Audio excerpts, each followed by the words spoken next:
People spend years explaining themselves to people who have already decided how they want to see them. They explain why they said no, why they needed distance, why they stopped answering, why they chose themselves, why they walked away. And at first, the explanation feels reasonable. You simply want to be understood. You want the other person to know the full story. You want them to see your intentions, your struggles, your side of what happened. So you explain. Then they question you, so you explain more. They challenge one detail, and you give them another. They misunderstand something, and you rush to correct it. Before long, a simple decision has become a courtroom, and somehow you are standing there defending your right to make choices about your own life. There comes a quiet moment when you begin to ask yourself, why am I doing this? Why do I need their approval? Why does their disagreement make me doubt what I already know? And perhaps most importantly, why am I trying so hard to convince someone who benefits from misunderstanding me?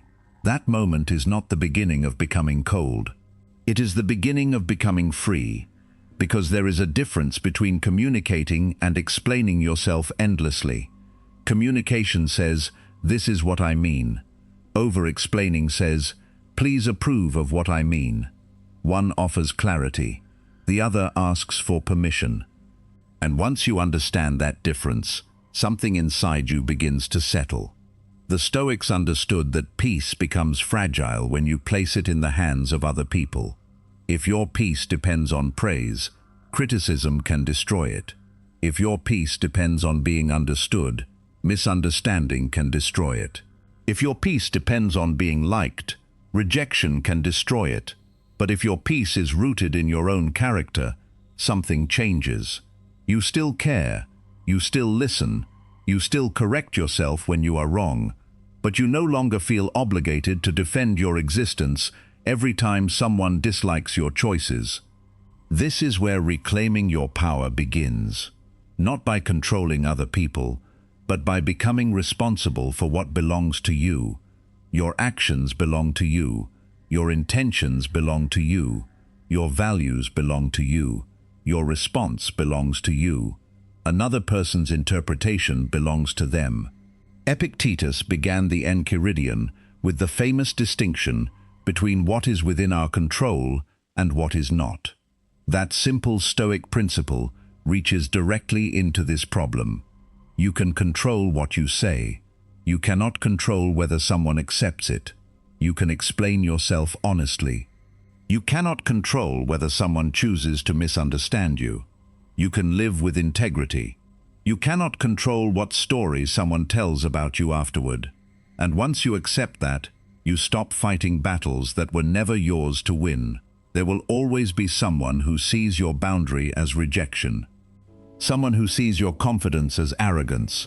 Someone who sees your silence as weakness. Someone who sees your growth as betrayal. If you spend your life correcting every interpretation, you will have very little time left to actually live. So let people be wrong about you, not because truth does not matter, but because your peace matters too. You do not need to chase every misunderstanding. Sometimes, "I understand that's how you see it" is enough. And then you continue living. There is another pattern worth noticing. The more you explain yourself, the more you can begin to distrust yourself. Imagine you make a decision. You have thought about it carefully. You know why you made it. Then someone questions you. Suddenly, instead of asking, "Is this the right decision for me?" you start asking, "Can I make them accept this decision?" Those are completely different questions. The first is self-reflection. The second is dependence. A person with inner authority can hear disagreement without immediately abandoning themselves. They can say, "Maybe I am wrong." And they can also say, "I have considered this, and I still choose it." That is not arrogance, it is discernment. Stoicism does not teach you to become incapable of changing your mind. If you are wrong, change. If someone offers useful criticism, listen. If you have hurt someone, take responsibility. But humility is not the same as self-doubt. You can remain open without becoming unstable. You can listen without surrendering. You can reconsider without constantly questioning your worth. This becomes especially important with boundaries. Someone asks you for something. You do not have the time. You do not have the energy. You simply do not want to do it. So you say no. Then you feel guilty. I am sorry. I wish I could. I've just been really busy. Maybe another time. You keep adding explanations because the word no feels too uncomfortable on its own. But why? Why must your boundary come with a courtroom defense? You do not need to prove that you are exhausted before you are allowed to rest. You do not need a dramatic reason before you are allowed to decline. You do not need another person's agreement before your boundary becomes legitimate. Sometimes, no is enough. This doesn't work for me. I can't do that. I've decided to take a different direction. Then silence. Not angry silence, not manipulative silence, just completion. The sentence is finished. There is nothing left to sell. This may feel strange if you spent years believing that being a good person meant being endlessly available. But kindness without boundaries can become resentment. Availability without limits can become exhaustion, and constant explanation can become self-abandonment. You can care about people and still have limits. You can love someone and still leave. You can forgive someone and still refuse to give them the same access to you. These things are not contradictions. They are maturity. But there is an important distinction. Never explain yourself does not mean never take responsibility. There are moments when you should explain. If you hurt someone, listen.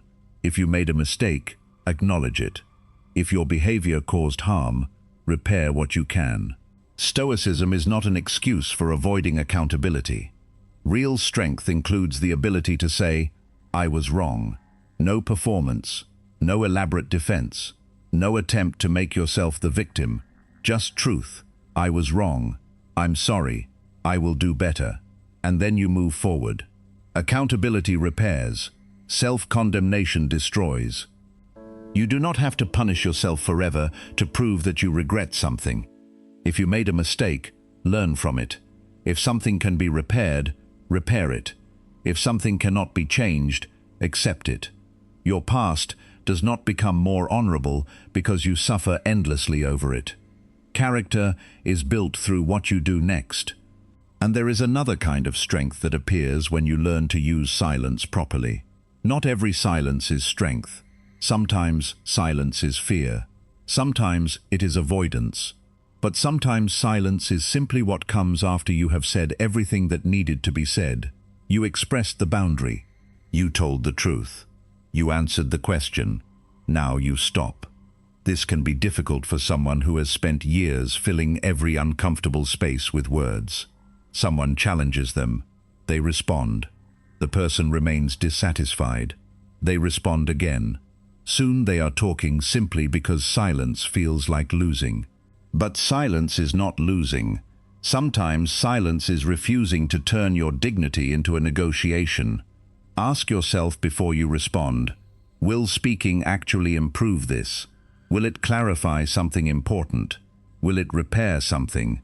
Or am I speaking because I cannot tolerate being misunderstood? That question can save you from many unnecessary conversations. Sometimes you are not defending your truth. You are defending your ego from the experience of not being validated. And those are not the same thing. This becomes especially powerful when dealing with rejection. Someone does not choose you. A friend becomes distant. A relationship ends. An opportunity goes to someone else. And immediately the mind wants an explanation. What did I do? What should I have said? Should I message again? Should I prove that I am worthy? Should I make them realize what they lost? But rejection hurts enough without turning it into a negotiation. Someone not choosing you is not the same as you being without value. Their decision is information about their choice. It is not a final verdict on your existence. And once you understand that, the urge to chase becomes weaker. You stop sending paragraphs to someone who has already withdrawn. You stop trying to convince someone to see your worth. You stop turning rejection into a courtroom. You allow the answer to be an answer. This is one of the hardest forms of emotional maturity. Not every closed door needs to be reopened. Not every person who leaves needs to be brought back. Not every ending needs another conversation. Sometimes acceptance is the final explanation. There is also a quiet dignity in doing good things without needing anyone to notice. You keep your word. Nobody praises you. You resist an impulse. Nobody knows. You walk away from an argument. There is no applause. You choose honesty when lying would have been easier. Nobody sees it. Do you still value the choice? That question reveals something important about character. If you only behave well when people notice, recognition has become part of your reward. But if you act according to principle even when nobody knows, something deeper is being built: integrity. Marcus Aurelius repeatedly returned to the question of what kind of person he should be, rather than becoming consumed by what others were doing. That is a powerful reversal. Instead of asking, "How do I make them respect me?" ask, "Am I respecting myself?" Instead of asking, "How do I make them understand?" ask, "Have I communicated honestly?" Instead of asking, "How do I make them regret losing me?" ask, "Am I living well without them?" These questions return your attention to the only place where it can actually make a difference: your own life. Sometimes self-respect means allowing people to experience the consequences of their own behavior. Not revenge, not punishment, simply consequences. If someone repeatedly cancels plans, you stop rearranging your life around them. If someone repeatedly breaks your trust, you stop giving them unlimited access. If someone repeatedly disrespects you, you create distance. Not because you want them to suffer, because you no longer want to participate in the pattern. Revenge says, "I want you to feel what you made me feel." Self-respect says, "I will no longer remain available for this." One remains emotionally attached, the other releases. And perhaps the hardest lesson is this: some people will never understand you, not because you failed to explain yourself correctly, not because you chose the wrong words. Sometimes they understand perfectly well, they simply do not agree. Sometimes they understand your boundary and dislike it. Sometimes they understand why you left and still tell themselves a different story. That is part of being human. You cannot enter another person's mind and control the meaning they assign to your life. So eventually, you have to be able to say, "They do not have to understand me." You do not have to make everyone see your intentions correctly. You do not have to be universally liked. You do not have to leave every relationship with a perfect explanation. Your life is not a public trial. You are allowed to make decisions that make sense to you. And yes, you will sometimes make mistakes. You will sometimes look back and realize you could have handled something better. That is normal. Learn, adjust, move forward. Do not turn every mistake into evidence that you cannot trust yourself. And underneath all of this is perhaps the deepest reason people over-explain. They are afraid that without the explanation, they will lose someone's approval. What if they think I'm selfish? What if they think I'm difficult? What if they tell other people a different story? What if they forget what I did for them? What if they replace me? And beneath those questions is another one. Am I still worthy if they do not approve of me? That is the question. Because if your answer depends on them, every relationship becomes a referendum on your value. Every disagreement becomes a threat. Every rejection becomes a wound to your identity. Every boundary becomes something you have to defend. But if your worth is no longer something you negotiate, everything becomes quieter. You can hear criticism without collapsing. You can hear praise without becoming dependent on it. You can apologize without humiliation. You can say no without guilt. You can walk away without hatred. You can remain when staying is right. You can leave when leaving is right. and through all of it, you remain yourself. That is what reclaiming your power means. Not controlling people, not making anyone regret losing you, not becoming so detached that nothing matters. Your power is the ability to remain responsible for your own character. The ability to decide what deserves your attention. The ability to refuse to let another person's opinion become the measure of your worth. The ability to speak when speech is useful. The ability to remain silent when explanation would only become another attempt to win approval. There is something else you gain when you stop over-explaining. You get your attention back. Think about how much mental energy can disappear into one difficult conversation. You replay what they said. You imagine what you should have said. You draft a message. You delete it. You rewrite it. You wonder how they will respond. You imagine what they might tell other people. You prepare another defense. And while all of this is happening, the present moment disappears. Your body is in one room. Your mind is inside 10 imaginary conversations. You are carrying a courtroom that may not even exist. At some point, you have to put the papers down.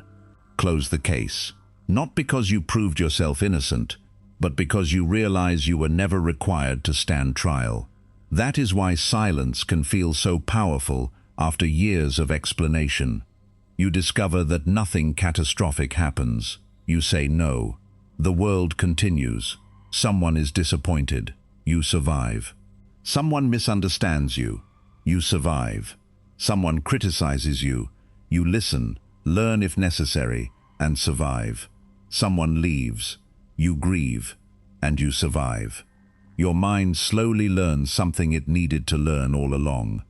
Discomfort is not danger. Disagreement is not abandonment.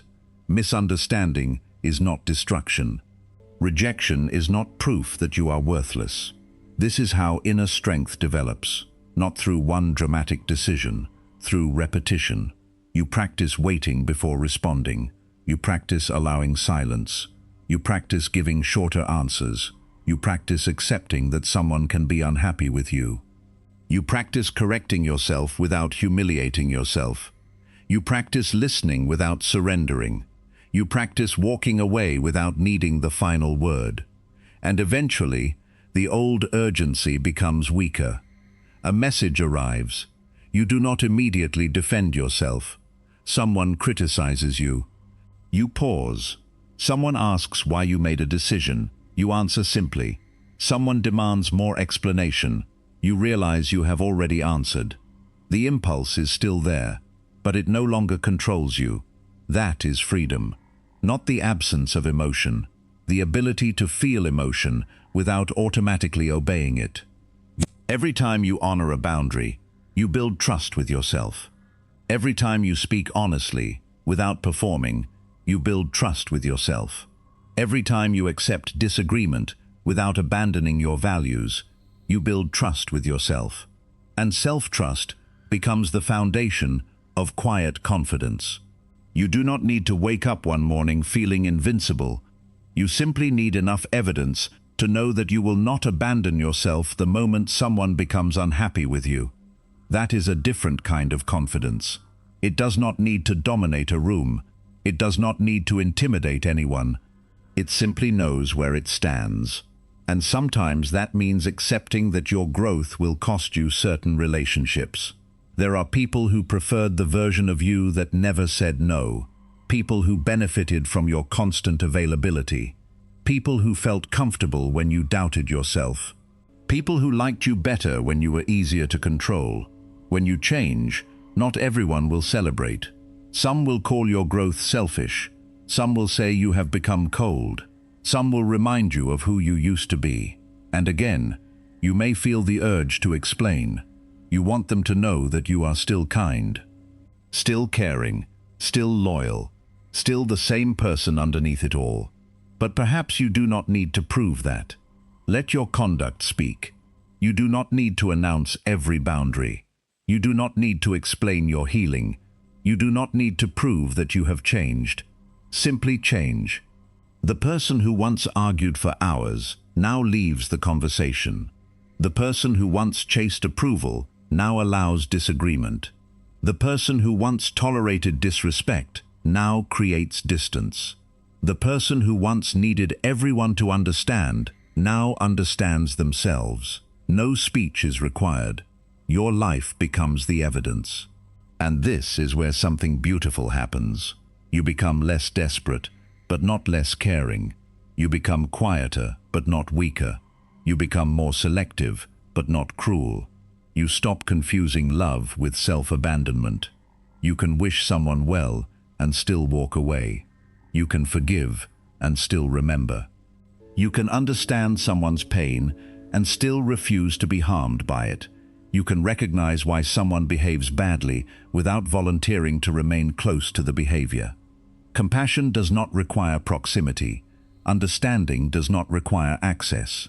Forgiveness does not require reconciliation. And explanation does not require endless conversation. Peace begins to look different. At first, you think peace means getting everyone to behave properly. Then you realize peace means knowing what you will do when they do not. You cannot control whether someone respects your boundary. You can control whether you enforce it. You cannot control whether someone understands your decision. You can control whether you betray yourself because they do not. You cannot control whether someone speaks well of you. You can control whether you become obsessed with defending your reputation. You cannot control whether someone stays. You can control whether you lose yourself trying to make them stay. And once you see life this way, your energy returns. The energy you spent explaining becomes available for living.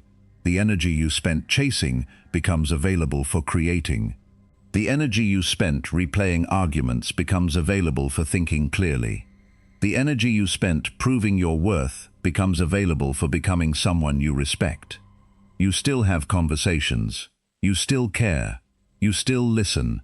You still apologize. You still change your mind when you discover that you were wrong. You simply stop treating every disagreement as a threat to your identity.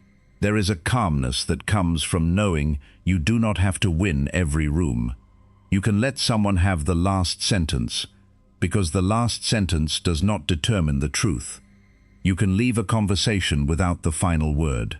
You can walk away without a closing statement. You can let someone tell a story about you that you know is incomplete. Because your job is not to control every story. Your job is to live your own life honestly. One day, someone may ask why you changed.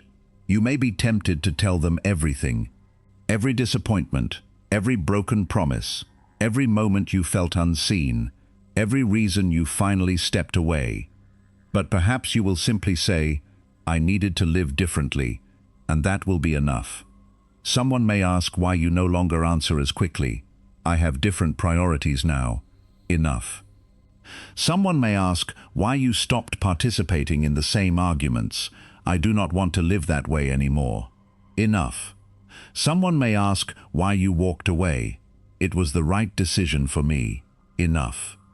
Notice how different that feels. No anger, no performance, no attempt to make them agree, just clarity. That is what happens when your inner world becomes more important than the audience outside you. You stop speaking to convince. You start speaking to communicate. And when communication is complete, you stop. You are allowed to stop. You are allowed to choose peace over the final argument. You are allowed to grow without asking everyone to approve of the person you are becoming. You are allowed to leave without writing a closing statement. And if someone walks away because you stopped abandoning yourself to keep them comfortable, let them walk. There may be grief in that, but there can also be gratitude, because sometimes losing someone's approval is the price of finally gaining your own, and that is not a bad trade.